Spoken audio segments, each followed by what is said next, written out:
आइए दोस्तों, आज सरफेस केमिस्ट्री या पृष्ठ रसायन का अगला पार्ट जिसका नाम कैटालिसिस है या जिसे आप हिंदी में उत्प्रेरण कहते हैं, इसके बारे में अध्ययन करते हैं। तो सबसे पहले हम लोग करेंगे उत्प्रेरण का इंट्रोडक्शन, यानी कि उत्प्रेरण क्या है। Then catalysis can be defined like this: the process in which catalyst is used to increase the rate of reaction at lower temperature is called catalysis. Right, यानी वह प्रक्रिया जिसमें उत्प्रेरक का यूज करके कम ताप पर किसी अभिक्रिया के दर को हम लोग बढ़ा लेते हैं, उसे ही क्या बोलते हैं? कैटालिसिस या उत्प्रेरण। राइट, यानी वह प्रक्रिया, ध्यान दीजिएगा, this is a process. Catalysis is a process, यह एक प्रक्रिया है जिसमें हम क्या करते हैं, किसी उत्प्रेरक के उपस्थिति से या उत्प्रेरक के यूज से अभिक्रिया की दर को, यानी रेट ऑफ रिएक्शन को इंक्रीज कर लेते हैं। ओके, तो इस प्रक्रिया को क्या बोलते हैं? उत्प्रेरण। राइट, आइए थोड़ा इसे दूसरे तरीके से समझते हैं।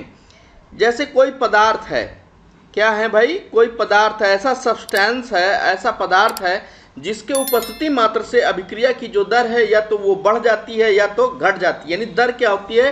परिवर्तित हो जाती है। लेकिन वह पदार्थ रासायनिक रूप से अभिक्रिया के अंत में यथावत प्राप्त हो जाता है, तो इस पदार्थ को बोलते हैं भैया उत्प्रेरक। इसको क्या बोलेंगे? उत्प्रेरक। और इस घटना को क्या बोलेंगे? उत्प्रेरण। घटना को क्या बोलेंगे? उत्प्रेरण। तो मैं समझ रहा हूं कि आप समझ गए होंगे व्हाट इज कैटालिसिस या कैटालिस्ट। कैटालिस्ट क्या है भैया? कैटालिस्ट एक सब्सटेंस है और कैटालिसिस क्या है? ये एक घटना है। इसमें जो पदार्थ रासायनिक अभिक्रिया को उत्प्रेरित करने का काम करेगा, तो उसके मात्रा में, उसके रासायनिक स्वरूप में, उसके केमिकल प्रॉपर्टी में कोई डिफरेंस नहीं होगा। ओके, तो ये क्या है? उत्प्रेरक। और उत्प्रेरक जिस घटना को अंजाम देता है वही क्या होता है? उत्प्रेरण होता है। तो अब देखिए, थोड़ा इसको ऐसे भी आप समझ लीजिए। मैं आपको ये दिखा रहा हूँ, ये कोई दूल्हा है, ये बिल्कुल क्यूट सा एक दूल्हा है और ये आपकी एक दुल्हन है। ये देखिए, आप देख रहे हैं, ये थोड़ा और क्यूट है ये। तो अब ये जो है, देखिए, ये और ये दूल्हे और दुल्हन, इन दोनों को शादी करना है, ठीक है ना। ये दोनों आपस में तैयार हैं, इनमें कोई भी अड़चन और कोई भी अवरोध नहीं है, ये दोनों शादी करना चाहते हैं। लेकिन जब तक दोस्तों ये कौन, पंडित जी जब तक नहीं होंगे तब तक जो है, जो भी कार्यक्रम होता है, फेरे घुमवाना है, अग्नि जला करके हवन वगैरह आदि तमाम जो कार्य करना है, सारे कार्य जो भी हिंदू रीति रिवाज से विवाह होने हैं, तब तक नहीं हो सकते जब तक ये पंडित जी ना हो। और जैसे ही पंडित जी आएंगे तो ये जो विवाह वाला कार्यक्रम है कितना फाट जाता है। क्यों दोस्तों, समझ में आया ना? तो ये जो पंडित जी है ना, यही पंडित जी क्या है? उत्प्रेरक हैं। वह एक्चुअली क्या है ना, एक्चुअली ये दूल्हे और दुल्हन इन्हीं को शादी करना है, लेकिन इस पंडित जी के उपस्थिति के कारण क्या होता है, वो जो कार्यक्रम है उसमें गति आ जाती है, उसमें तीव्रता आ जाती है। तो पंडित जी क्या हुए? कैटालिस्ट। मुझे अंदाज़ा नहीं है कि आपको एग्जाम्पल अच्छा लगा या नहीं अच्छा लगा। अगर आपको अच्छा लगा एग्जाम्पल तो आप कमेंट सेक्शन में बताइए मुझे। और फिर भी मैंने आपको एक समझाने का प्रयास किया इस एग्जाम्पल की सहायता से। तो आशा है कि आप लोग कैटालिसिस को समझ गए होंगे। आइए हम लोग आगे बढ़ते हैं। कैटालिसिस का करते हैं क्लासिफिकेशन, राइट, यानी वर्गीकरण। चूँकि जो कैटालिसिस है या आपका जो ये उत्प्रेरण है, इसको हम क्या करेंगे? क्लासिफाई करेंगे। बहुत प्रकार के होते हैं और जहाँ भी विविधता होती है वहीं हम लोग क्या करते हैं? क्लासिफिकेशन करते हैं। Now first of all we are going to classify the catalysis on the base of phase of reactant and catalysis, right? मतलब हम लोग अभिकारक और उत्प्रेरक, जी हाँ दोस्तों, ये क्या है भैया? अभिकारक। और ये क्या है भैया? उत्प्रेरक। जी हाँ, ये क्या है भैया? ये है उत्प्रेरक। थोड़ा यहाँ ये गलत लिख गया है, ये कैटालिस्ट है, कैटालिस्ट, राइट, नॉट कैटालिसिस। तो अभिकारक और उत्प्रेरक, इन दोनों की प्रावस्था के आधार पर हम लोग वर्गीकरण करेंगे। तो on the base of phase of reactant and catalyst we can classify to catalysis, यानी कैटालिसिस का हम वर्गीकरण कर सकते हैं किसके आधार पर? अभिकारक और उत्प्रेरक की प्रावस्था के आधार पर, राइट। इस आधार पर हम उत्प्रेरण को दो भागों में बांट सकते हैं। कितने भागों में बांट सकते हैं? जी हाँ, दो भागों में। एक ये आपके सामने आ गया, देखिए, इसे कहते हैं होमोजीनियस कैटालिसिस या हिंदी में बोलते हैं समांगी उत्प्रेरण। जी हाँ, ये क्या हुआ भैया? एक हुआ आपका समांगी उत्प्रेरण और दूसरा होता है आपका ये, जिसको कहते हैं हेट्रोजीनियस कैटालिसिस या फिर विसमांगी उत्प्रेरण, राइट। ओके, तो एक हुआ भैया समांगी उत्प्रेरण और दूसरा क्या हुआ? विसमांगी उत्प्रेरण। आइए समझते हैं कि समांगी उत्प्रेरण क्या है। मैंने यहाँ पर अभी फोर्स आपको दिया कि on the base of phase of reactant यानी अभिकारक की प्रावस्था और उत्प्रेरक की प्रावस्था के आधार पर हम वर्गीकरण कर रहे हैं।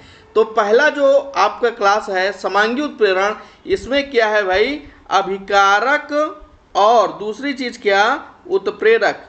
अभिकारक और उत्प्रेरक इन दोनों की जो प्रावस्थाएं होंगी वो सेम होंगी यानी समान होंगी, राइट।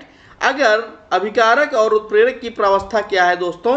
समान है, यानी जिस फेज पे, जिस प्रावस्था में अभिकारक है उसी प्रावस्था में क्या है? उत्प्रेरक है। मैं उत्पाद की बात नहीं कर रहा हूं। जैसे एक रिएक्शन ले लेता हूं, A+B make C in the presence of X। X क्या है? कैटालिस्ट है, और कैटालिस्ट जो है इसकी यानी इस कैटालिस्ट की जो फेज है और ये जो अभिकारक है इनकी जो फेज है वो क्या होना चाहिए? समान होना चाहिए। अगर ऐसा है तो ये हो जाएगा समांगी उत्प्रेरण, और अगर ऐसा नहीं है दोस्तों, यानी अभिकारक और उत्प्रेरक दोनों की प्रावस्थाएं अलग अलग हैं, तो क्या हो जाएगा? विसमांगी उत्प्रेरण।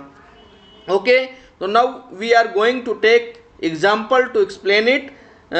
जैसे एक एग्जाम्पल में लेता हूँ, SO2 + O2 in the presence of NO make SO3, right. SO2 के 2 मालिक्यूल ले लेता हूँ बैलेंस करने के लिए, ये बन जाएगा 2 मालिक्यूल ऑफ SO3। तो अब देखिए भाई, SO2 भी क्या है? गैस है, और ये O2 भी क्या है? गैस है, और यनो जो ये यहाँ पे उत्प्रेरक है ये भी क्या है? गैस है। तो भाई आप यहाँ पर देख लीजिए, यहाँ पर देखिए अभिकारक, दोनों जो अभिकारक हैं ये किस अवस्था में है? गैस है, और ये उत्प्रेरक भी क्या है? गैस, यानी सेम प्रावस्था है, सेम यानी समान प्रावस्था है, तो यहाँ पर क्या हो जाएगा? समांगी उत्प्रेरण, राइट। लेकिन यहीं पर दोस्तों SO2 + O2 make SO3 but in the presence of PT। Now PT यानी प्लेटिनम क्या होता है? सॉलिड होता है। ये क्या भैया? गैस होता है। ये क्या होता है? गैस होता है। अब देखिए यहाँ अभिकारक क्या है दोस्तों? वो गैस प्रावस्था है, और उत्प्रेरक क्या है? ठोस प्रावस्था में है। तो यहाँ पर जो उत्प्रेरण होगा वो क्या होगा? विसमांगी उत्प्रेरण। क्लियर है? देखिए जैसे मैं और एग्जांपल लेता हूँ, अब आप बताइएगा। CH3 COO CH3 methyl acetate को हमने लिया और जल के साथ इसका जल अपघटन कराएंगे इन द प्रेजेंस ऑफ H+। कोई भी एसिड ले लेंगे यहाँ पे, लाइक H2SO4 HCl एक्सेट्रा, और यहाँ पर ये बनेगा CH3 COOH and CH3OH। Okay, तो अब देखिए दोस्तों यहाँ पर आप ये जो मेथिल एसीटेट है ये लिक्विड प्रावस्था में है, और वाटर है जो ये भी क्या है? लिक्विड प्रावस्था में है, और ये जो यहाँ पर उत्प्रेरक है ये भी लिक्विड प्रावस्था में। अब बताइए आप कि ये क्या है? समांगी है या फिर विसमांगी? जी हाँ दोस्तों, ये क्या होगा? समांगी। चूंकि अभिकारक की जो प्रावस्था है वही किसकी प्रावस्था है? उत्प्रेरक की प्रावस्था। तो इस प्रकार से ये क्या हो जाता है? होमोजीनियस कैटालिसिस या समांगी उत्प्रेरण। यहाँ पर मैं एक एग्जाम्पल ले लेता हूँ, जैसे N2 + 3H2 in the presence of Fe क्या बना रहा है? 2NH3, right. अमोनिया निर्माण की हैबर विधि है, जिसमें N2 ये भी गैस है, हाइड्रोजन ये भी गैस है, और ये जो लोहा है उत्प्रेरक ये किस अवस्था में है? ये ठोस अवस्था में। लोहा भाई ठोस ही तो होता है। अब बताइए आप, ये कैसा हुआ? ये क्या हुआ? कौन सा उत्प्रेरण हुआ? विसमांगी या समांगी? जी हाँ, ये क्या हुआ? विसमांगी। क्यों? चूंकि यहाँ पर देखिए प्रावस्था गैस है और यहाँ उत्प्रेरक की प्रावस्था क्या है? वो क्या है, वो ठोस है। यहाँ पर मैं फिर से आपको बता रहा हूँ कि आपको अमोनिया की अवस्था को नहीं देखना है कि ये गैस है या फिर ठोस है, सॉलिड है, क्या है, मतलब इसको आपको देखना नहीं है, यानी उत्पाद को नहीं देखना है, आपको अभिकारक और उत्प्रेरक देखना है। तो आशा है कि आपको ये समझ में आया होगा। आइए आगे बढ़ते हैं। On the base of activity of catalyst है, ये नहीं, ये गलत है, कैटालिसिस नहीं है, कैटालिस्ट, राइट। तो कैटालिस्ट की एक्टिविटी के आधार पर कैसे हम क्लासिफाई करेंगे कि उत्प्रेरण कितने प्रकार के हो सकते हैं। तो बहुत ध्यान से समझिएगा और बहुत सिंपल है, एकदम आपको ऐसे समझाऊंगा कि एक एक चीज़ आपको यहाँ पर क्लियर होती जाएगी। ओके, तो पहला जो आपका क्लास होगा वो होगा भैया पॉजिटिव कैटालिसिस। क्या होगा? Positive catalysis. हिंदी में क्या बोलेंगे? धनात्मक उत्प्रेरण, राइट। क्या होगा भैया? धनात्मक उत्प्रेरण, यानी जो उत्प्रेरण है अपना, उसके एक्टिविटी के आधार पर, जो अपना उत्प्रेरक है उसके एक्टिविटी के आधार पर जो कैटालिसिस है उसका हम वर्गीकरण करने चल रहे हैं। तो वर्गीकरण में पहला जो क्लास है वो क्या हुआ? Positive catalysis. थोड़ा समझ लीजिए, अगर कोई ऐसा उत्प्रेरक है, बात को समझिएगा, अगर कोई ऐसा उत्प्रेरक है जो अभिक्रिया की दर को क्या करता है? बढ़ा देता है। यहाँ पर उसकी एक्टिविटी को हम महत्व दे रहे हैं, वो करता क्या है, क्या चीज़ आखिर करता है। अगर वो अभिक्रिया की दर को क्या करता है? बढ़ा देता है, अभिक्रिया की दर को बढ़ा देता है, इंक्रीज कर देता है, तो वो क्या होगा? धनात्मक उत्प्रेरक होगा। बेसिकली दोस्तों, जब भी उत्प्रेरक की बात होती है तो हम यही मान के चलते हैं कि वो धनात्मक उत्प्रेरक ही हुआ, लेकिन कभी कभी क्या होता है, हमको दूसरे प्रकार के भी उदाहरण मिलते हैं नेचर में, जिसमें क्या होता है, अभिक्रिया की दर को उत्प्रेरक घटाते भी हैं। तो अगर बढ़ा रहा है दर तो भैया क्या होगा? उत्प्रेरक कैसा होगा? धनात्मक होगा, और ये जो घटना होगी उत्प्रेरण की, ये भी धनात्मक उत्प्रेरण की होगी। फॉर एग्जाम्पल N2 + 3H2 अभी मैंने लिखा था, और वो क्या बना रहा था? इन द प्रेजेंस ऑफ Fe क्या बना रहा था भैया? 2NH3 अमोनिया बना रहा था। जब नाइट्रोजन और हाइड्रोजन, ठीक है, लोहा की उपस्थिति में रिएक्शन करते हैं उच्च ताप उच्च दाब पर, तो क्या बनाता है? अमोनिया। अब यहाँ पर जो Fe है, Fe दोस्तों क्या करता है? धनात्मक उत्प्रेरक का काम करता है, यानी अभिक्रिया की दर को ये बढ़ाता है। तो Fe कैसा उत्प्रेरक हुआ? धनात्मक उत्प्रेरक। Fe कैसा हुआ? धनात्मक उत्प्रेरक हुआ। क्या हुआ भैया? धनात्मक उत्प्रेरक। ठीक है ना? क्लियर है ना? और ये जो घटना हुई वो कहलाएगी धनात्मक उत्प्रेरण। ओके, घटना को बोलेंगे धनात्मक उत्प्रेरण, राइट। और जो उत्प्रेरक है जिसकी वजह से ये घटना धनात्मक उत्प्रेरण बन रही है, उसे बोलेंगे धनात्मक उत्प्रेरक। ओके, अब देखिए और एग्जांपल ले लेता हूँ, जैसे SO2 लिया है और O2, जो अभी मैंने आपको पहले दिखाया था, उसमें भी जो ये PT लिया था, या आप PT की जगह पर V2O5 भी ले सकते हैं, वनेडियम पेंटाऑक्साइड, या फिर इसकी जगह पर NO भी ले सकते हैं। हाँ, तो ये सारे जो कैटालिस्ट मैं आपको दिखा रहा हूँ, ये सारे कैटालिस्ट क्या करते हैं? अभिक्रिया की दर को बढ़ाते हैं, यानी फॉर्मेशन ऑफ और production of SO3 is increased in the presence of PT or V2O5 or NO. Okay, so all these are positive catalyst and process is known as positive catalysis, right? बहुत सारे example आप दे सकते हैं इस case में, right. मैं आगे बढ़ता हूँ। आगे जैसे मैं ये लेता हूँ दूसरा पॉइंट, जो कि क्या है? Negative catalysis. अब बताइए आप इसे क्या बोलेंगे? जी हाँ, इसको आप ऋणात्मक उत्प्रेरण कहेंगे। दोस्तों, कुछ ऐसे उत्प्रेरक होते हैं जो अभिक्रिया की दर को बढ़ाते नहीं, वरन क्या करते हैं? घटा देते हैं। क्या करते हैं? घटा देते। तो ऐसे उत्प्रेरक को क्या बोलेंगे? ऋणात्मक उत्प्रेरक, और घटना को बोलेंगे ऋणात्मक उत्प्रेरण। ध्यान रहे, इसको हम एक वर्ड और यूज करते हैं, संदमन। कई बार परीक्षा में इस नाम से पूछ लिया गया। संदमन किसे कहते हैं? इनहिबिशन, अंग्रेजी में बोलेंगे इनहिबिशन। इनहिबिशन किसे कहते हैं? तो इनहिबिशन या negative catalysis both are same thing. पहले तो हम ये कहेंगे कि वे उत्प्रेरक जो अभिक्रिया की दर को घटा देते हैं वे निगेटिव कैटालिस्ट होते हैं, और जो घटना होती है वो निगेटिव कैटालिसिस होती है, राइट। जैसे एग्जाम्पल लेते हैं, एग्जाम्पल हम ले लेते हैं H2O2 का अपघटन। H2O2 का भाई जब अपघटन होता है तो बनता है H2O and half O2, right, ये बनता है। बट क्या है, अगर यहाँ पर हम PT ला दें तो ये रिएक्शन रेट बढ़ जाता है, यानी क्या होता है, अभिक्रिया की दर बढ़ जाती है। तो हमको PT नहीं लेना है दोस्तों, यहाँ पर क्या लेना है, C2H5OH, ठीक है। एथिल एल्कोहल की उपस्थिति में H2O2 का जो अपघटन है वो घट जाता है, तो एथिल एल्कोहल क्या हुआ, एथिल एल्कोहल क्या हुआ भाई, एथिल एल्कोहल हुआ निगेटिव कैटालिस्ट। और ये घटना क्या हुई, निगेटिव कैटालिसिस या संदमन या इनहिबिशन। या C2H5OH की जगह पर हम क्या ले सकते हैं, यहाँ पर ग्लिसरीन भी ले सकते हैं दोस्तों। ग्लिसरीन भी क्या करती है, इस अभिक्रिया के रेट को क्या करती है, घटा देती है, यानी अपघटन को कम कर देती है, राइट।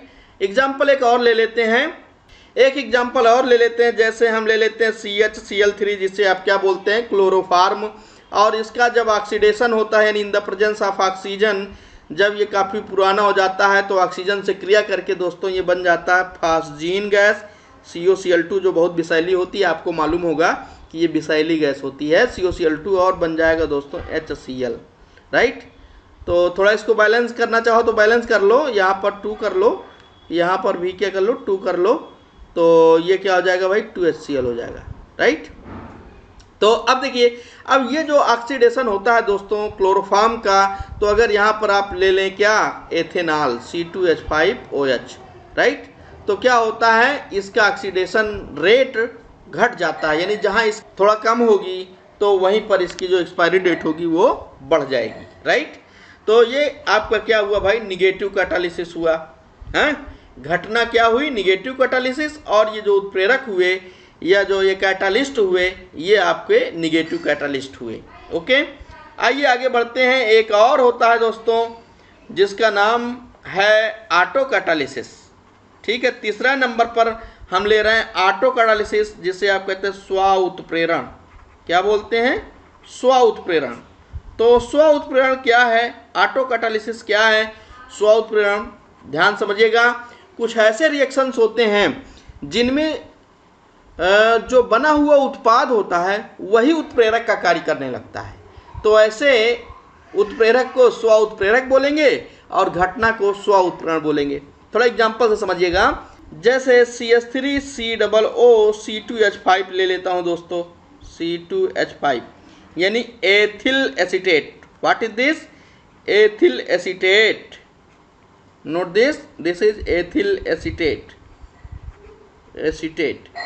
तो एथिल एसीटेट ले लिया मैं, और इसका हम करा रहे हैं जल अपघटन इन द प्रेजेंस ऑफ नथिंग, कुछ भी नहीं है। हाँ, अब इसका जल अपघटन करा रहे हैं, तो देखो यहाँ पर बनेगा क्या, यहाँ पर बनेगा भाई, देखिए यहाँ से ये बॉन्ड ब्रेक होगा, तो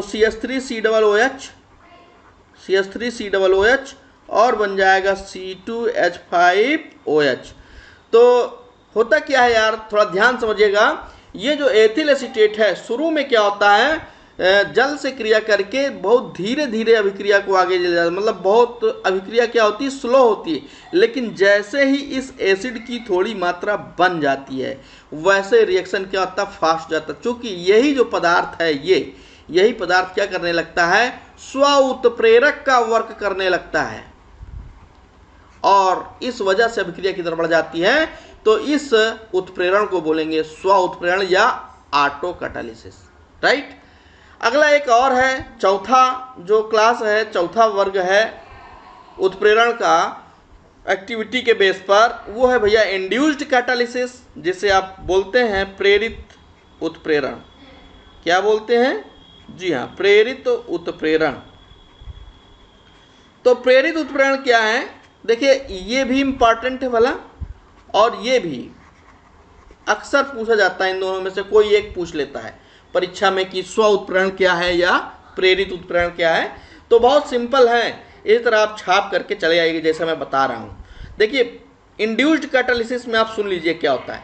इंड्यूस्ड कैटालिसिस में यार कोई अभिक्रिया होती है जो दूसरे अभिक्रिया को प्रेरित कर देती है, यानी कोई एक अभिक्रिया जब किसी दूसरे अभिक्रिया को प्रेरित कर देती है तो उसको क्या बोलते हैं, प्रेरित उत्प्रेरण। एग्जाम्पल से समझिएगा, जैसे Na2SO3, what is this, sodium sulphide, sulphite, okay, sodium sulphide. Sodium sulphide का ऑक्सीडेशन यार ये ऑटोमेटिकली अपने आप हो जाता है और ये कन्वर्ट हो जाता है सोडियम सल्फेट में, Na2SO4 में, राइट। यहाँ मैं हाफ ले लेता हूँ बैलेंस करने के लिए। तो यहाँ पर Na2SO3 is oxidised simply in the presence of oxygen and make Na2SO4, right. But अगर हम Na3ASO3 ये लेते हैं, सोडियम आर्सेनेट लेते हैं और इसका सोचे कि क्या करा दें दोस्तों, ऑक्सीडेशन, तो ये नहीं होता। बट अगर इस अभिक्रिया के साथ हम इस अभिक्रिया को मिला दें तो क्या होता है, इसका तो ऑक्सीडेशन होता ही है, इसका भी ऑक्सीडेशन हो जाता है। कैसे हो जाता है, देखिए, Na2SO3 plus Na3ASO3 plus O2, then ध्यान दीजिएगा ये बन जाता है Na2SO4 सोडियम सल्फेट एंड बन जाता है ये Na3ASO4, राइट, ये बन जाता है। अब देखिए इसका भी ऑक्सीडेशन हो गया और इसका भी ऑक्सीडेशन हो गया। तो इस प्रकार से जब कैटालिसिस होता है दोस्तों तो इसे बोलते हैं प्रेरित उत्प्रेरण या इंड्यूस्ड कैटालिसिस, राइट। तो देखिए मैं थोड़ा रिवाइज कर देता हूँ। On the base of phase of reactant and catalyst, यानी कि उत्प्रेरक और अभिकारक की प्रावस्था के आधार पर दो प्रकार के थे उत्प्रेरण। कितने प्रकार के, दो प्रकार के, एक होमोजीनियस और एक हेट्रोजीनियस। और दूसरा जो बेस लिया हमने, कौन सा बेस लिया भाई, एक्टिविटी के बेस पर। तो कितने प्रकार के उत्प्रेरण, चार प्रकार के, positive, negative, auto and induced, right. Positive यानी धनात्मक, निगेटिव यानी ऋणात्मक, और ये ऑटो यानी स्व उत्प्रेरण, और ये प्रेरित उत्प्रेरण। तो ये चार प्रकार की हुए on the base of activity of catalyst, and ये दो प्रकार का हुआ activity of phase of reactant and catalyst. ठीक है, तो आप इसको समझ गए होंगे। अगर कहीं दिक्कत हो रही हो तो कमेंट करिएगा। आगे बढ़ते हैं, दो टर्म और हमको जानना है दोस्तों। एक है कैटालिस्ट प्रमोटर, जिसे आप हिंदी में बोलेंगे उत्प्रेरक वर्धक। जी हाँ, क्या बोलेंगे, उत्प्रेरक वर्धक या कैटालिस्ट प्रमोटर। तो उत्प्रेरक वर्धक क्या होता है, एक एक चीज को क्लियर कर लीजिए। वर्धक यार ठीक वैसे ही है जैसे कि पंडित जी तो उत्प्रेरक हो गए और पंडित जी के साथ में कोई छोटा सा चेला हो, उनका भाई शंख बजाना है तो वो चेला ला करके दे दे, कहे कि लीजिए पंडित जी अगर कथा बाँचनी है तो पत्रा ला करके दे दे उनको। तो वो जो है क्या माने, वर्धक क्या करता है, उत्प्रेरक की कार्यक्षमता को बढ़ा देता है। लिसन टू मी केयरफुली दोस्तों, क्या करता है उत्प्रेरक वर्धक, उत्प्रेरक की कार्यक्षमता को बढ़ा देता है, इसकी एफिशिएंसी को इंक्रीज कर देता है उत्प्रेरक वर्धक। जैसे आपने देखा होगा N2+3H2 in the presence of Fe और लिखा रहता है यमो। तो Fe तो क्या हो गया दोस्तों, ये हो गया उत्प्रेरक, लेकिन यमो होता है उत्प्रेरक वर्धक। ये उत्प्रेरक की कार्यक्षमता को बढ़ा देता है और हैबर विधि में अमोनिया का निर्माण फास्ट हो जाता है। क्लियर। तो यमो क्या हो गया, उत्प्रेरक वर्धक, यानी पंडित जी तो ये हो गया उत्प्रेरक, और पंडित जी के साथ में चेला है छोटा सा जो हेल्प कर रहा है पंडित जी को और जल्दी काम करने के लिए, ये हो गया आपका उत्प्रेरक वर्धक। मैं ये सब समझाने के लिए बोल रहा हूँ, अगर आपको पसंद ना आए तो प्लीज़ इग्नोर करिएगा। आइए मैं आगे चल रहा हूँ। अगला है भैया catalyst poison, just opposite of catalyst promoter. जो उत्प्रेरक वर्धक होता है उत्प्रेरक की कार्यक्षमता को बढ़ाता है, तो उल्टा क्या होगा, जो उत्प्रेरक की कार्यक्षमता को क्या करे, घटा दे। यानी कि इसको आप बोलते हैं कैटालिस्ट पॉइजन, यानी उत्प्रेरक विष, हिंदी में बोलते हैं उत्प्रेरक विष। तो उत्प्रेरक विष क्या करता है, उत्प्रेरक की कार्यक्षमता को घटा देता है, और घटाने से क्या होता है, उत्प्रेरक की कार्यक्षमता घट जाती है। जैसे SO2 प्लस O2 2 मॉलिक्यूल ले लिया, इन द प्रेजेंस ऑफ PT दनादन बन रहा है क्या, SO3, ठीक है, ये भाई बहुत तेजी से बन रहा है इन द प्रेजेंस ऑफ पीटी। यहीं पर क्या ला दें, AS2O3, राइट, आर्सेनिक ऑक्साइड ला दें तो क्या होगा, अभिक्रिया की दर घट, मतलब इसकी जो पीटी की उत्प्रेरकीय क्षमता है, उत्प्रेरक क्षमता है पीटी की, वो क्या होगी, AS2O3 के कारण घट जाएगी। तो ये क्या हो जाएगा आपका कैटालिस्ट पॉइजन, ये हो जाएगा आपका उत्प्रेरक विष। क्या हो जाएगा, उत्प्रेरक विष। क्लियर है। तो ये हो गया आपका कैटालिस्ट प्रमोटर और ये हुआ कैटालिस्ट पॉइजन।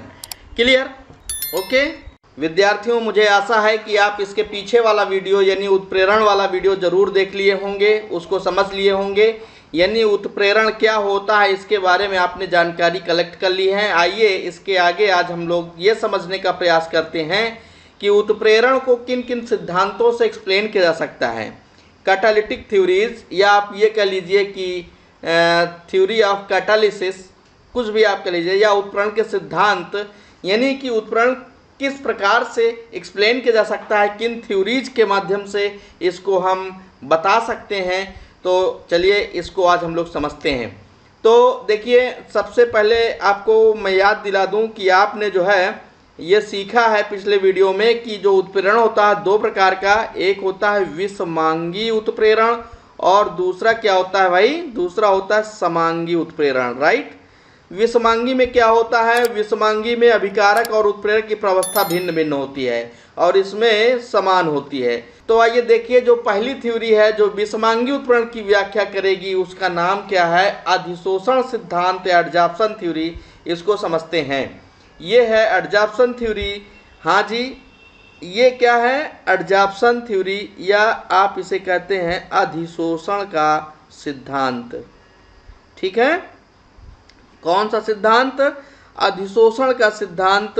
आप लोग अपने नोटबुक वगैरह में इसको नोट करते चलिए ताकि ये आपको क्लियर रहे, काफ़ी दिनों तक, काफ़ी लंबे समय तक आपको चीज़ें जो है स्पष्ट रहे, याद रहें।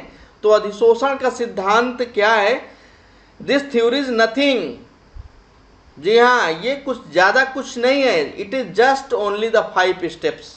ये केवल 5 चरण है इसमें, उनको हम समझेंगे एक एक करके। These are 5 steps which explain to adsorption theory. और ये 5 स्टेप्स को मैं कोरिलेट कर देता हूँ कि एग्जाम्पल से, क्योंकि यार एग्जाम्पल से क्या होता है ना, थ्योरीज बहुत दिनों तक याद रहती हैं कि हम उससे कोरिलेट कर लेते हैं उसको कि अच्छा ऐसे हुआ था एग्जाम्पल में तो उसके हिसाब से थ्योरी है।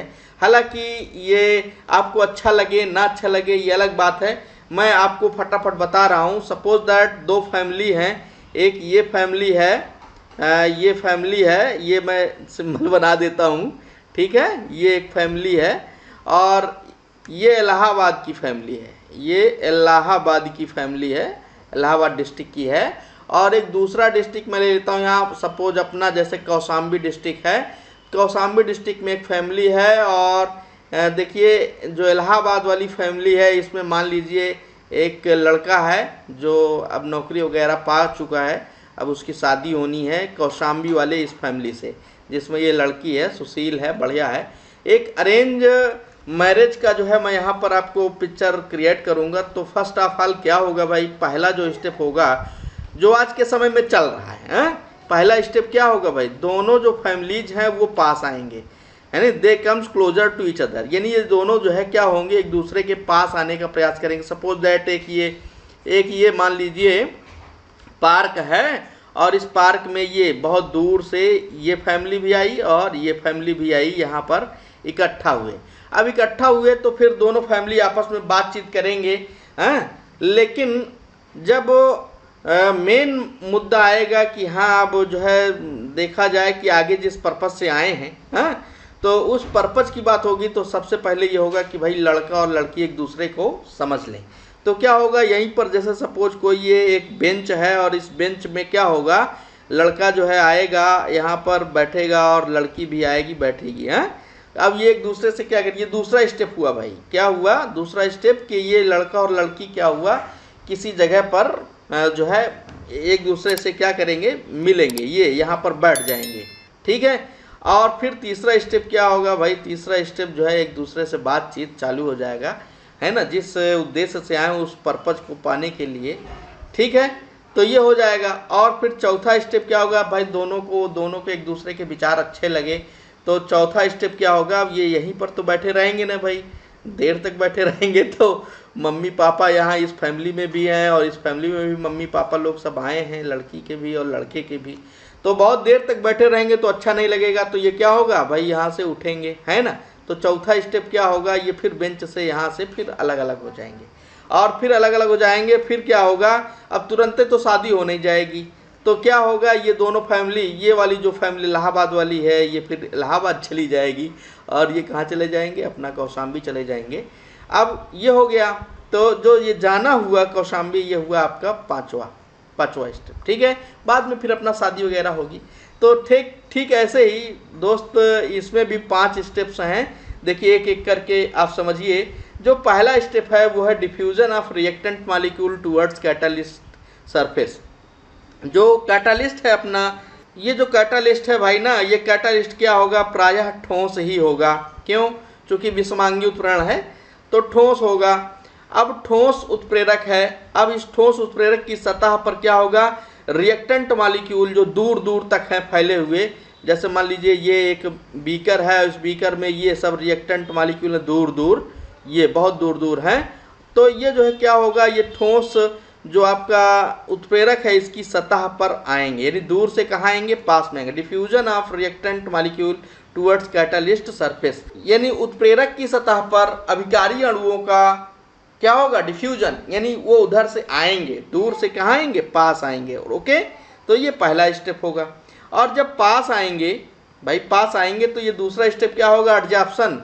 ये यहाँ ये कुर्सी पर बैठेंगे, मतलब यहाँ पर कोई जगह होगी, आप पढ़े होंगे ना सक्रिय केंद्र, अगर नहीं पढ़े हैं तो आप कमेंट करिएगा, मैं बताऊंगा। सक्रिय केंद्र जिसे आप कहते हैं एक्टिव सेंटर, व्हाट, जी हाँ, एक्टिव सेंटर, एक नंबर में पूछा भी जाता है सक्रिय केंद्र क्या होता है। तो सक्रिय केंद्र यानी एक पर्टिकुलर जगह है जहाँ पर मुक्त संयोजकताएं ज़्यादा हैं, वहाँ पर क्या होंगे, रिएक्टेंट मॉलिक्यूल इस ठोस की सतह पर क्या होंगे, एडजॉर्ब हो जाएंगे, अधिशोषित हो जाएंगे। ओके, आइए अब तीसरा स्टेप भाई क्या होता है, तीसरा स्टेप क्या होता है भैया, तीसरा स्टेप है occurrence of chemical reaction on the surface of catalyst farming product. यहाँ पर जब ये बैठेंगे तो यही क्या करेंगे, डिसीजन लेंगे।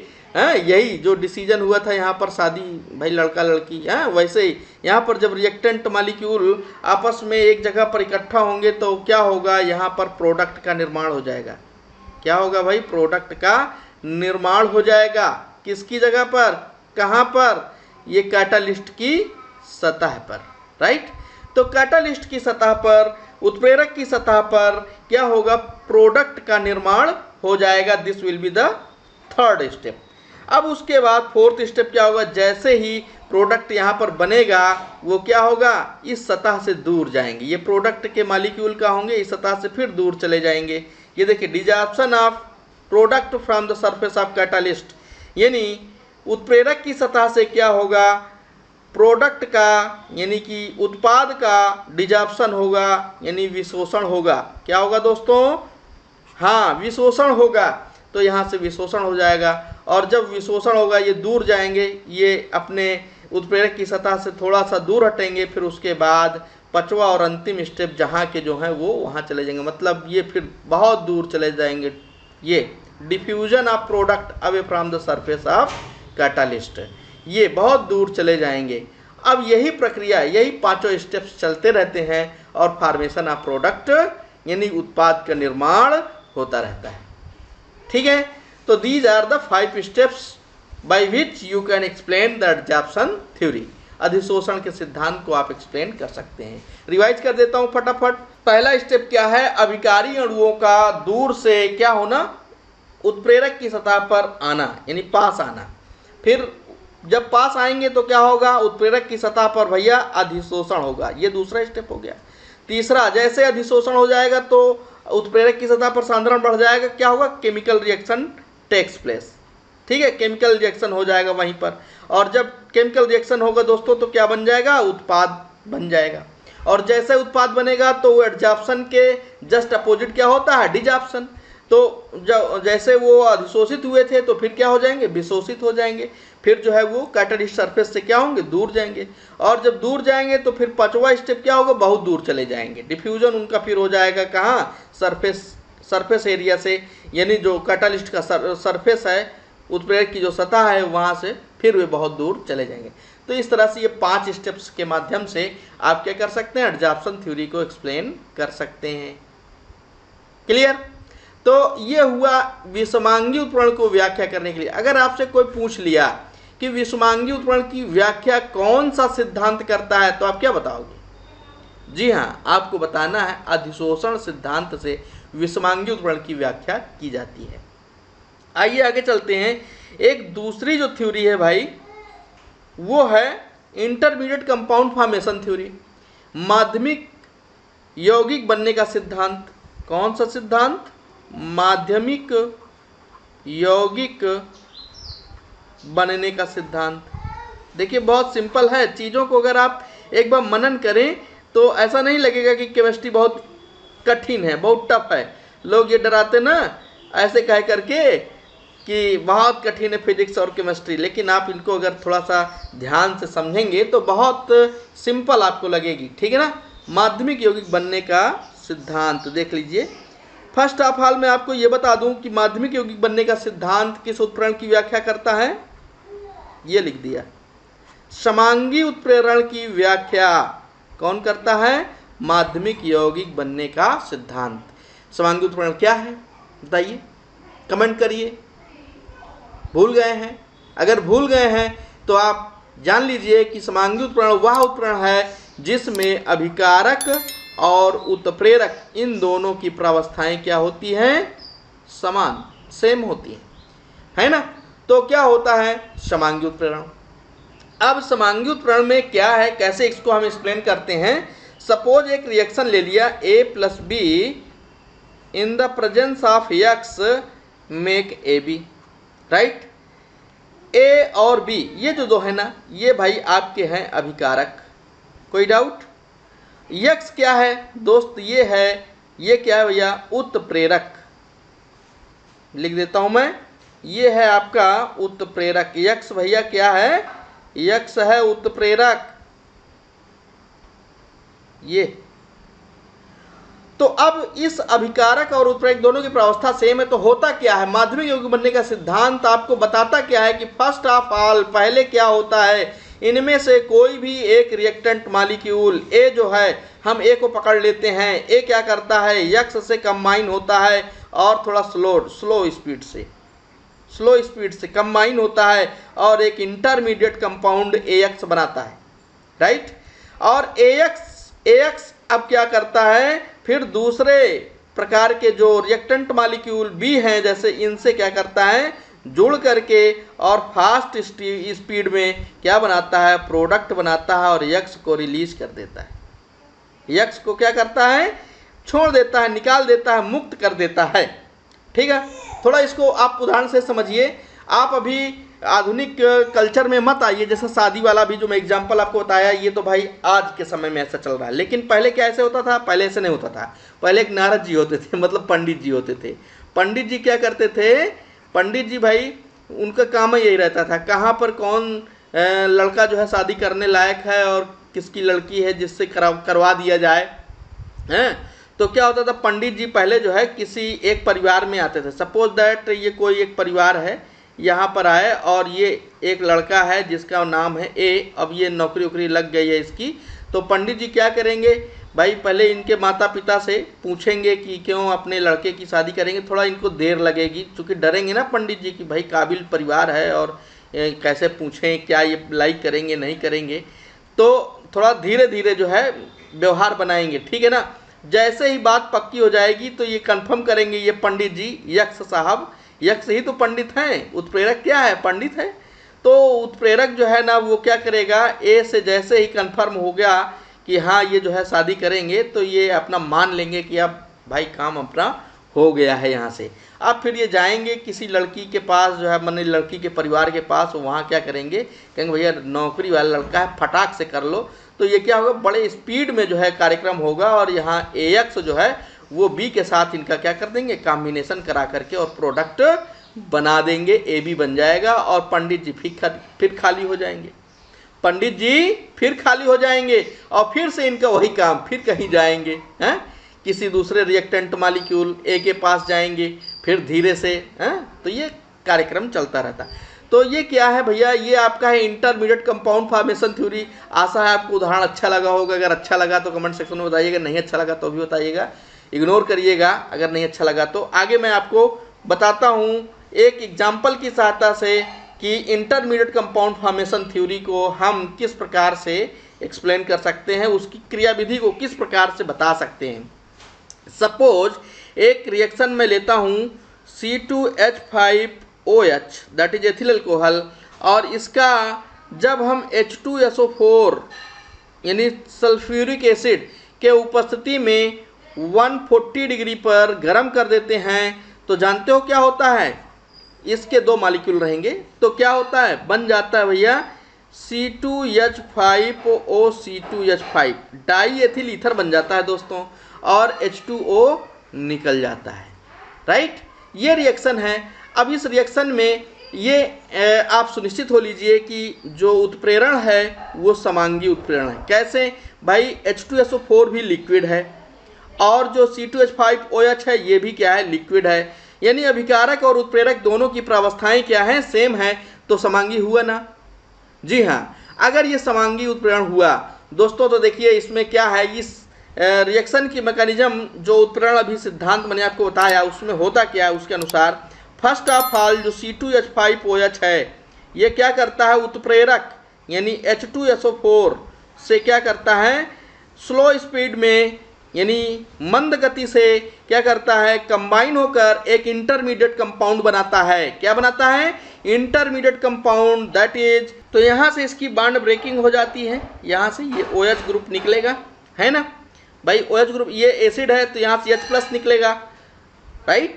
ये तो क्लियर है ना, आपने एसिड बेस वाला चैप्टर में आपको मैंने पढ़ाया है बहुत डिटेल से। तो एसिड बेस वाले चैप्टर में यही ना कि वो वे पदार्थ जो H+ आयन देते हैं, तो ये H+ आयन देगा तभी तो एसिड होगा। मैं बोल रहा हूँ ना कि ये सल्फ्यूरिक एसिड है तो सल्फ्यूरिक एसिड है तो H+ यहाँ से देगा तो यहाँ क्या होगा, OH- निकलेगा, और जब OH- निकलेगा दोस्तों तो बनेगा C2H5HSO4, ये बन जाएगा, ठीक है। C2H5HSO4 बनेगा जो क्या होगा, आपका माध्यमिक यौगिक होगा, इंटरमीडिएट कंपाउंड होगा, क्लियर। अब ये माध्यमिक यौगिक जो है कौन, C2H5HSO4 एथिल हाइड्रोजन सल्फेट, ये क्या करेगा, ये दोस्तों दूसरे अणु जो C2H5OH का है उससे कंबाइन होगा, और कंबाइन होकर के क्या बनाएगा, देखिए यहाँ से HSO4 निकलेगा और यहाँ से H निकलेगा। तो देखिए मैं आपको बता देता हूँ, ये H और यहाँ से ये, तो क्या बनेगा भाई, ये H जो है HSO4 के साथ बाइंड हो जाएगा और ये चीज़ जो है इसके साथ जुड़ेगा, तो क्या बनेगा C2H5OC2H5 डाई एथिल ईथर बन जाएगा और H2SO4 निकल जाएगा, उत्प्रेरक मुक्त हो गया। ये आपका स्लो स्टेप है और ये क्या है भैया, ये है फास्ट स्टेप, क्लियर है। तो आप देखिए ये पहले चरण में क्या हुआ, पहले चरण में एक माध्यमिक यौगिक बना जो दूसरे चरण में तीव्र वेग से रिएक्शन करके उत्पाद बना देता है और उत्प्रेरक को मुक्त कर देता है।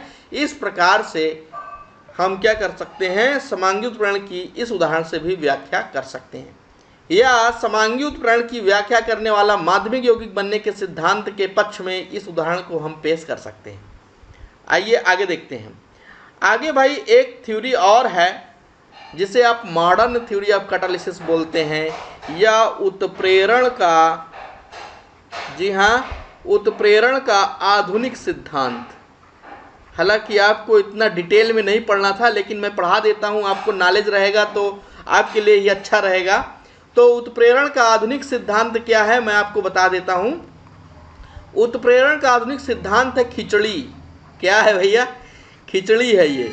किसका, जो ना आपने पहला सिद्धांत पढ़ा अधिशोषण का, है ना, अधिशोषण का सिद्धांत, और जो दूसरा सिद्धांत आपने पढ़ा माध्यमिक यौगिक बनने का सिद्धांत, दोनों को मिला देते हैं और खिचड़ी बन गया, तो ये हो जाता है उत्प्रेरण का आधुनिक सिद्धांत। ठीक है, तो उत्प्रेरण का आधुनिक सिद्धांत is nothing only, it is the mixture of both adsorption theory and intermediate compound formation theory. दोनों सिद्धांतों का क्या है, ये मिक्सचर है, राइट। इसमें क्या होता है कि अगर कोई रिएक्शन में ए और बी ये रिएक्टेंट मॉलिक्यूल हैं और कोई उत्प्रेरक है, सपोज दैट यस है, ये तीनों क्या करते हैं, ये तीनों मंद गति से क्रिया करके क्या बनाते हैं, इस प्रकार से A single bond B single bond yes, एक ऐसा कंपाउंड बनाते हैं जिसको आप कहते हैं सक्रियत संकर।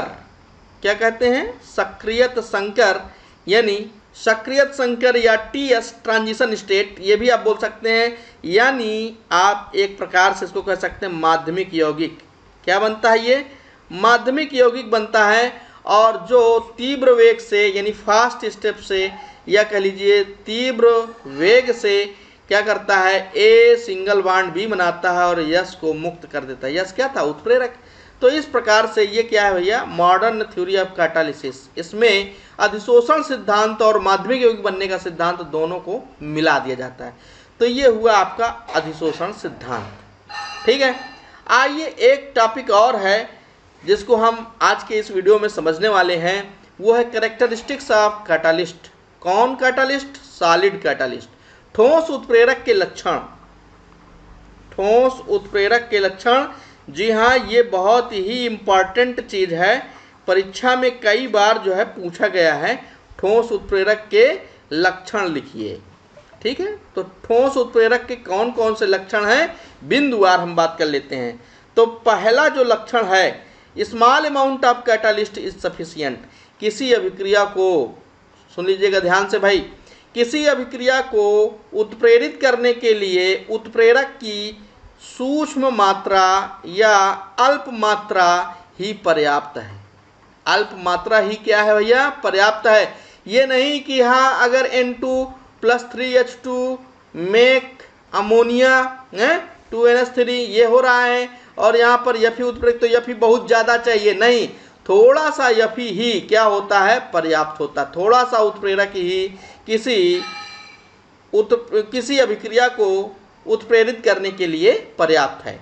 देखिए दूसरा जो करैक्टर होता है, अनचेंजेबिलिटी ऑफ कैटालिस्ट। जो उत्प्रेरक होता है, रिएक्शन पूर्ण होने के बाद आप सोचो कि इसमें कुछ परिवर्तन हो जाता है, रासायनिक रूप से कोई भी परिवर्तन नहीं होता, यानी उत्प्रेरक में अपरिवर्तनशीलता का गुण होता है, यानी अभिकारक उत्पाद में बन जाएंगे, उत्पाद कन्वर्ट हो जाएंगे, लेकिन उत्प्रेरक क्या होगा, अपरिवर्तित रहता है। ठीक है, तीसरा कैरेक्टर फटाफट देख लीजिए, it can not begin A reaction. ये किसी अभिक्रिया को शुरू नहीं कर सकता दोस्तों। अभिक्रिया को शुरू करने की जिम्मेदारी उत्प्रेरक की नहीं होती। अगला जो है क्या भैया, it can not effect to equilibrium. ये साम्यावस्था को प्रभावित नहीं करता। साम्यावस्था आपने पढ़ा है ना, साम्यावस्था या जिसे आप साम्य भी बोलते हैं, तो साम्य को ये प्रभावित नहीं करता। साम्य क्या होता है, कोई रिएक्शन है, ए साइन ऑफ रिवर्सिबिलिटी बी है, ए है वो बी बन रहा है, ये उत्क्रमणीयता का निशान लगा हुआ है, यानी कौन सा रिएक्शन है, उत्क्रमणीय अभिक्रिया। तो यहाँ पर क्या होता है, जब अग्र अभिक्रिया की दर और पश्च अभिक्रिया की दर बराबर हो जाती है, तभी क्या कहलाता है, वो साम्यावस्था। तो साम्यावस्था को उत्प्रेरक प्रभावित नहीं करता। अगला लक्षण क्या है भैया, अगला लक्षण है every reaction have specific catalyst. प्रत्येक रिएक्शन के लिए या भिन्न भिन्न रिएक्शन के लिए, आप ऐसे समझिए, भिन्न भिन्न रिएक्शन के लिए भिन्न भिन्न उत्प्रेरक उपयुक्त होता है। ठीक है, या किसी एक अभिक्रिया के लिए जो उत्प्रेरक होगा वो स्पेसिफिक होगा। ये नहीं कि हाँ एक उत्प्रेरक हर जगह काम में आता रहेगा, हर अभिक्रिया के लिए अलग अलग उत्प्रेरक उपयुक्त होता है। अगला क्या है, no effect on the value of delta H होना चाहिए। यहाँ पर यानी जो एंथैल्पी चेंज है, ठीक है, एंथैल्पी चेंज में भी कोई प्रभाव नहीं डालता। कौन, उत्प्रेरक। उत्प्रेरक एंथैल्पी परिवर्तन में भी कोई प्रभाव नहीं डालता। अगला कैरेक्टर देख लीजिए भैया, प्रोडक्ट पर कोई प्रभाव नहीं डालता, यानी उत्पाद कोई दूसरे तरीके का बन जाएगा, ऐसा संभव नहीं है। देखिए जो उत्प्रेरक होता है वो प्रोडक्ट को प्रभावित नहीं करता। हाँ ये हो सकता है कि अगर आप उत्प्रेरक दूसरा लें, उत्प्रेरक क्या करें दूसरा लें, तो क्या होगा, उत्पाद बदल सकता है। इसका एग्जाम्पल कई जगह मिलेगा आपको, लेकिन ये नहीं कि एक उत्प्रेरक क्या करता है वो उत्पाद को प्रभावित कर दे, उत्पाद को प्रभावित नहीं करता। आगे देखते हैं, catalyst can work properly on the suitable temperature. इसके लिए उपयुक्त ताप का होना आवश्यक है। टेम्परेचर क्या होना चाहिए, उपयुक्त होना चाहिए, तभी क्या होगा, ये बढ़िया से परफॉर्मेंस प्रदान करेगा। अगला क्या है, रिड्यूस टू वैल्यू ऑफ ईए, संक्रियण ऊर्जा को घटा देता है। संक्रियण ऊर्जा के मान को क्या करता है, ये घटा देता है। मैंने आपको केमिकल काइनेटिक्स वाले चैप्टर में पढ़ाया है कि एनर्जी बैरियर को ये क्या कर देता है, डाउन कर देता है। कौन, कैटालिस्ट। वैसे ये पॉजिटिव कैटालिस्ट की बात हो रही है। किसकी बात हो रही है, पॉजिटिव कैटालिस्ट। तो जब भी कैटालिस्ट की बात होती है आप ये जानते हैं कि उसको हम पॉजिटिव सेंस में ही लेते हैं। तो positive catalyst reduce to the value of EA, right. Next and last क्या है भैया, powdered form is more effective in heterogeneous catalysis. अगर विषमांगी उत्प्रेरण है दोस्तों, तो उसमें जो ठोस उत्प्रेरक है अगर वो पाउडर्ड फॉर्म में है, वो चूर्ण के रूप में है, तो वो ज़्यादा प्रभावी होता है, क्योंकि उसमें एक्टिव सेंटर बढ़ जाते हैं ना। क्या बढ़ जाते हैं, एक्टिव सेंटर, सक्रिय केंद्रों की संख्या बढ़ जाती है। और जब सक्रिय केंद्रों की संख्या बढ़ जाती है तो क्या होता है, वो अपना मैक्सिमम परफॉर्मेंस दे पाता है। कौन, कैटालिस्ट, राइट। तो these are the 10 characteristics of solid catalyst, right. ठोस उत्प्रेरक के ये 10 मैंने लक्षण आपको बताए। इस तरह से आप लिख देंगे, छाप देंगे, पूरा का पूरा नंबर मिलेगा। तो आज के वीडियो में इतना ही, मिलते हैं अगले वीडियो में यानी कल। Thank you. विद्यार्थियों, पृष्ठ रसायन में यह टॉपिक बहुत ही इम्पॉर्टेंट है। कई बार परीक्षाओं में पूछा गया कि एंजाइम उत्प्रेरण क्या है, इससे क्या समझते हैं। तो चलिए आइए हम लोग समझते हैं एंजाइम कैटालिसिस अथवा एंजाइम उत्प्रेरण। तो एंजाइम जो है ना, ये क्या होता है, ये नाइट्रोजन युक्त जटिल कार्बनिक पदार्थ होता है। नाइट्रोजन युक्त क्या होता है भाई, जटिल कार्बनिक पदार्थ होता है, जटिल कार्बनिक पदार्थ होता है, ठीक है। तो ये क्या होता है, जो प्लांट सेल होती हैं यानी पौधों में, या एनिमल सेल है यानी जंतुओं में ये पाया जाता है। और क्या करता है, जो बायोकेमिकल रिएक्शन होते हैं, जैव रासायनिक अभिक्रियाएं, उनको उत्प्रेरित करने का काम करता है। तो मोटा मोटा हम क्या क्या कह सकते हैं इसमें, देखिए, एंजाइम्स आर बायोलॉजिकल कैटालिस्ट। जो एंजाइम है वो क्या भैया, बायोलॉजिकल कैटालिस्ट हैं। बायोलॉजिकल कैटालिस्ट हिंदी में क्या हुआ, यानी जैव उत्प्रेरक। आप लोगों ने पिछले सेशन में देखा है कि उत्प्रेरक क्या होते हैं, ये कैसे काम करते हैं और इनका क्या मोटो होता है।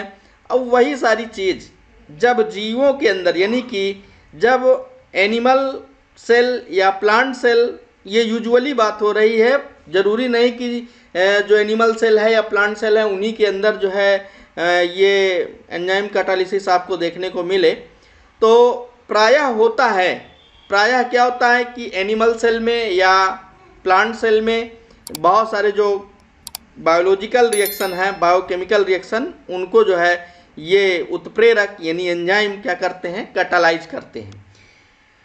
दे are globular protein having high molecular mass. Actually ये जो एन युक्त जटिल कार्बनिक पदार्थ होते हैं, कौन, एंजाइम, यानी जो ये एंजाइम है भाई, यही तो है ना। एंजाइम क्या होते हैं, नाइट्रोजन युक्त जटिल कार्बनिक पदार्थ, मैंने ये बताया। तो ये एक्चुअली होते क्या हैं, ये ग्लोब्यूलर प्रोटीन होते हैं, ग्लोब्यूलर प्रोटीन। तो ग्लोब्यूलर प्रोटीन आप लोगों ने पढ़ा है पहले ही। प्रोटीन दो तरह की होती है, एक ग्लोब्यूलर होती है और दूसरा फाइब्रस होती है, यानी रेशेदार, रसेदार रसेदार का मतलब रेशेदार यानी फाइब्रस, और दूसरा क्या, ग्लोब्यूलर यानी गोलिकामय प्रोटीन। तो ये गोलिकामय प्रोटीन होते हैं बेसिकली। तो ये क्या करते हैं, ये जो है बायोकेमिकल रिएक्शन को कैटालाइज करते हैं। ओके, तो अगर आपसे कोई पूछ लिया कि बताइए भाई एंजाइम का क्या वर्क है, तो आप बताइए इस तरह से कि ये जो बायोकेमिकल रिएक्शन है उनको जो है कैटालाइज करने का काम करते हैं। और आपको एक चीज़ मैं बता दूं, जानकर बड़ी हैरानी होगी आपको कि ये केमिकल रिएक्शन को यानी बायोकेमिकल रिएक्शन को 10⁸ टू 10⁻20 टाइम तक बढ़ा देते हैं। यानी जो केमिकल जो रिएक्शंस हो रहा है उसमें रेट में करीब 10⁸ से लेकर 10⁸20 गुना तक ये वृद्धि कर देते हैं, राइट। तो ये काफ़ी एफिशिएंसी यानी काफ़ी जो है इनमें दक्षता होती है कि ये रिएक्शन को इतना हाई लेवल पर उसको कैटालाइज करते हैं, ठीक है। तो अब आपको समझ में आ गया होगा। अब मैं आपको एक चीज़ और बता दूं, इसी एंजाइम में दोस्तों, इसी एंजाइम में जो है ना 2 पार्ट होता है, एक प्रोटीनस पार्ट, हाँ प्रोटीनस हो गया, और एक होता है नॉन प्रोटीनस पार्ट, ठीक है। तो जो प्रोटीनस पार्ट है चलिए वो तो ठीक है, आपका एंजाइम की तरह काम करता है। जो नॉन प्रोटीनस होता है इसको आप बोलते हैं कोएंजाइम। क्या बोलते हैं भैया? कोएंजाइम। तो अब कोएंजाइम भी इसी में साथ में है। आपने पिछले सेशन में ये भी देखा था कि जो कैटालिस्ट प्रमोटर होता है, जो उत्प्रेरक वर्धक होता है, वो क्या करता है? उत्प्रेरक की कार्यक्षमता को बढ़ा देता है। तो ये जो आपका कोएंजाइम होता है, नॉन प्रोटीनस पार्ट जो यहाँ पर जुड़ा हुआ होता है कोएंजाइम, ये जस्ट लाइक कैटालिस्ट प्रमोटर होता है। क्या होता है भैया? कैटालिस्ट प्रमोटर, यानी उत्प्रेरक वर्धक की तरह काम करता है। देखिए आप बीकासूल कैप्सूल वगैरह जब छाले वगैरह हो जाते हैं तो आप लेते हैं, तो उसमें आप देखे होंगे रैपर में लिखा रहता है कोएंजाइम, है ना। तो एंजाइम तो उसमें होता ही है, साथ में क्या होता है? कोएंजाइम, जो कि एंजाइम की एफिशिएंसी को क्या करता है? बढ़ा देता है। तो एंजाइम आपका हो गया कैटालिस्ट, राइट, बायो कैटालिस्ट, और कोएंजाइम क्या हो गया? Catalyst promoter. तो ईश्वर ने बहुत बढ़िया व्यवस्था जो है बना के रखी है, और उन व्यवस्थाओं के तहत जो है हम लोग, हमारा शरीर जो है वर्क करता है। तो आइए आगे हम लोग समझते हैं कि ये जो एंजाइम कैटालिसिस है इसके कौन कौन से लक्षण हैं, right. What is the characteristics of enzyme catalysis? जो एंजाइम उत्प्रेरण होता है इसके क्या क्या कैरेक्टर होते हैं, तो इसको हम लोग समझ लेते हैं एक एक करके। तो पहला पॉइंट आप क्या कह सकते हैं? High efficiency. जो अभी मैंने बताया कि यह जो है ना 10⁸ से लेकर के 10⁻20 टाइम यानी गुना तक जो है अभिक्रिया की दर को बढ़ा देता है। इसकी जो एफिशिएंसी होती है काफ़ी अधिक होती है एंजाइम की। एक मॉलिक्यूल एंजाइम का जो है, एक अणु एंजाइम का एक मॉलिक्यूल क्या करता है? Millions of molecules of reactant को क्या करता है? प्रोडक्ट में कन्वर्ट करने में मदद करता है। समझ लीजिए, अब जैसे आप 10 मिनट 20 मिनट की वीडियो देखने में ऊब जाते हैं, लेकिन जानते हैं ये एंजाइम क्या करता है? कितना हाई एफिशिएंसी शो करता है। एक एंजाइम का अणु वो क्या करता है? करीब मिलियंस ऑफ मॉलिक्यूल्स जो रिएक्टेंट है उनको क्या करता है? प्रोडक्ट में कन्वर्ट करने का प्रयास करता है। समझ में आ रही बात? चलिए दूसरा पॉइंट देखते हैं। दूसरा कैरेक्टर हाई स्पेसिफिक नेचर। इसका जो नेचर होता है वो हाई स्पेसिफिक यानी कि बहुत ही विशिष्ट होता है किसी एक अभिक्रिया के लिए। अब ये जरूरी नहीं कि हाँ दूसरा कोई कैटालिस्ट ले लें, दूसरा कोई एंजाइम ले लें और वो भी जो है उसी तरह से कैटालाइज करेगा, नहीं। हर अभिक्रिया के लिए जो कैटालिस्ट होगा, जो एंजाइम होगा, वो अलग होगा, राइट। जैसे कि मान लीजिए कि जैसे ये है C6H12O6 है और ये ग्लूकोज हुआ। अब ग्लूकोज को जाइमेज एंजाइम की उपस्थिति में क्या होगा? कन्वर्जन अगर हम करें तो क्या बन जाएगा? ये जो है ये कन्वर्ट हो जाएगा C2H5OH और CO2 में, राइट। यानी एथिल अल्कोहल का निर्माण होगा। क्या होगा भाई? एथिल अल्कोहल बनेगा जाइमेज एंजाइम की उपस्थिति में। अगर हम जैसे वसा है, वसा को लाइपेज एंजाइम ले लें, ध्यान दीजिएगा जो एंजाइम होते हैं इनके नाम के लास्ट में क्या लिखा रहता है? एज ASE ये रहेगा। आप जान जाइएगा, इससे पता कर लीजिए कि हाँ ये एंजाइम है, ये इंडिकेशन है आपके लिए, राइट। तो वसा है या लिपिड है या ये कह लीजिए कि फैट है और ये लाइपेज एंजाइम की उपस्थिति में क्या होगा? ग्लिसरॉल में कन्वर्ट हो रहा है। तो हर बायोकेमिकल रिएक्शन के लिए अलग अलग प्रकार का क्या होगा, एंजाइम होगा, बायोकैटालिस्ट होगा, यानी उसका जो स्पेसिफिक नेचर होगा वो हाईली स्पेसिफिक नेचर होगा। ओके, अगला पॉइंट क्या है, अगला जो कैरेक्टरिस्टिक्स है वो है ऑप्टिमम टेम्परेचर, यानी एक निश्चित ताप पर ही जो है क्या करेगा, ये सर्टेन टेम्परेचर पर ही जो एंजाइम है अपना अच्छे से वर्क करेगा, अच्छा परफॉर्म कर पाएगा। सपोज दैट जो बॉडी के अंदर बहुत सारे केमिकल रिएक्शंस होते हैं, तो अपने बॉडी का टेम्परेचर 37 डिग्री सेंटीग्रेड के आसपास है। अब 37 डिग्री सेंटीग्रेड के आसपास जो टेम्परेचर है उस पर जो एंजाइम्स हैं वो प्रॉपरली वर्क कर रहे हैं। लेकिन अगर हमें बुखार आ गया और ये टेम्परेचर 40 डिग्री हो गया तो ना तो हमें भूख लगती है ना हमारा खाना पचता है। तो यानी जो सारे एंजाइम, जो हमारे पेट में एंजाइम हैं वो एंजाइम प्रॉपरली वर्क नहीं करते, अन्य ताप पर वो अच्छे से वर्क नहीं करते, जैसा कि वो जो है निर्धारित जो टेम्परेचर, ऑप्टिमम टेम्परेचर उस पर वर्क करते हैं। तो इनके लिए ऑप्टिमम टेम्परेचर चाहिए, बहुत ज़्यादा टेम्परेचर भी नहीं कि हम, बहुत सारे ऐसे रिएक्शंस होते हैं दोस्तों जिसमें बहुत हाई टेम्परेचर पर हमको रिएक्शन परफॉर्म करना पड़ता है, तो ऐसा भी इसमें नहीं है, ये कम ताप पर ही बहुत अच्छा जो है परफॉर्म करते हैं। आइए आगे हम लोग बढ़ते हैं। अगला जो कैरेक्टरिस्टिक्स है वो आपका ये है ऑप्टिमम पीएच। ये पीएच वैल्यू जो है वो अगर 7 से 5 के बीच है तो बहुत अच्छा वर्क करते हैं। 7 है भाई तो ये तो न्यूट्रल होता है, और जैसे जैसे 7 से कम होगा पीएच वैल्यू वैसे वैसे उसकी अम्लीयता बढ़ेगी। तो ये 5 तक बहुत बढ़िया से वर्क करता है। अगला जो कैरेक्टरिस्टिक्स है भाई वो है एक्टिवेटर्स। बहुत सारे जो आयन्स होते हैं बॉडी में, suppose that Ca+2 ion, Na+1 ion, Mg2+ ion, तो ये इनएक्टिव रहते हैं, लेकिन इनको भी एंजाइम क्या करता है, एक्टिवेट कर देता है और ये भी वर्क करने लगते हैं प्रॉपरली। तो एक्टिवेटर्स का भी जो है कैरेक्टरिस्टिक्स एंजाइम में होता है। आगे देखते हैं इफेक्ट ऑफ इनहिबिटर्स।